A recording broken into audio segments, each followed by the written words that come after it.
io devo dire che mi fa molto piacere essere qua con voi stasera. È la prima volta che partecipo a un evento di un'altra organizzazione sindacale e credo che il fatto che succeda questo sia il segno dei tempi, nel senso che c'è stato un momento di distanza delle nostre organizzazioni, per quanto il percorso sia sempre stato unitario. Ci siamo trovati sugli obiettivi e sulle strategie.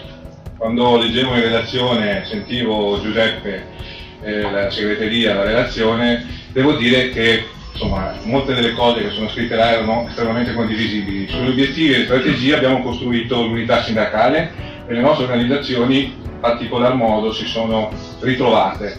Assieme abbiamo fatto molti accordi, l'ultimo è quello che abbiamo firmato, la proroga del CIA, e non è un fatto, come dire, casuale, non è un fatto che capita tutti i giorni, anche oggi nel nostro sistema bancario. Rinnovare un CIA, prorogarlo, ci sono banche in cui i CIA non si rinnovano, si tenta di ridurre le tutele dei lavoratori.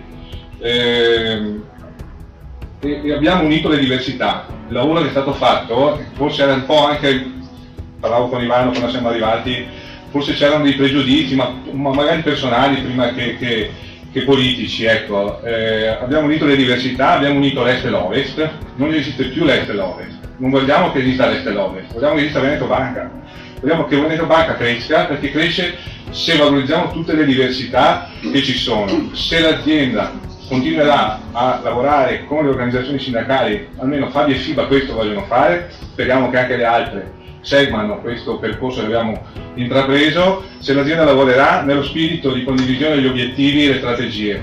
Abbiamo in cantiere molte cose, tra cui anche un protocollo che non è solo quello sulle pressioni commerciali, è qualcosa di più, qualcosa che dovrebbe rafforzare quello che è emerso dall'assemblea di soci, l'autonomia, la crescita, lo sviluppo sostenibile. Noi ci crediamo molto, ma mi pare che anche la segreteria, la Fabi, ci credano molto. Speriamo che anche le altre organizzazioni con noi credano a questo obiettivo, perché crediamo che Veneto Banca possa continuare a stare da sola, a crescere, a tornare ad essere, come dire, la banca che abbiamo conosciuto, che avete conosciuto voi, i colleghi che sono arrivati dopo, e che hanno avuto modo di contribuire a far crescere e a sviluppare. In tutto questo sono moltissimi spunti che sono venuti dal bilancio sociale. Qualcosa le vorrei chiedere, ma non voglio portare via tempo, ma le banche hanno i codici etici, talvolta sono un po' troppo, come dire, bilaterali i codici etici, bisognerebbe che ci fosse un po' più di bilateralità. Questo lo dico anche ai rappresentanti delle aziende, ovviamente, nel senso che poi tendono a diventare solo lo strumento per segnare i difetti, ecco, nella gestione.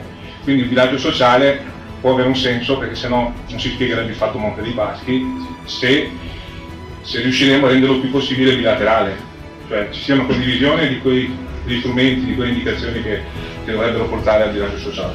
Quello era solo un appunto.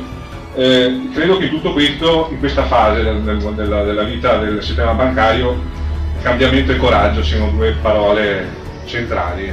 Cambiamento, bisogna avere la capacità di cambiare, perché io non sono esperto di filosofia greca e di storia romana, però mi dicono che la parola crisi in greco significa cambiamento, cioè dalla crisi deve nascere un cambiamento, quindi crediamo che la crisi del sistema possa portare a un cambiamento. Le organizzazioni sindacali hanno proposto una piattaforma che mira al cambiamento, al modello della banca, speriamo che si raggiunga l'obiettivo. Tutto questo la FIBA ce l'ha, ma anche la Fabi, molto coraggio per provare a cambiare le cose. Vi ringrazio e buon congresso. Grazie.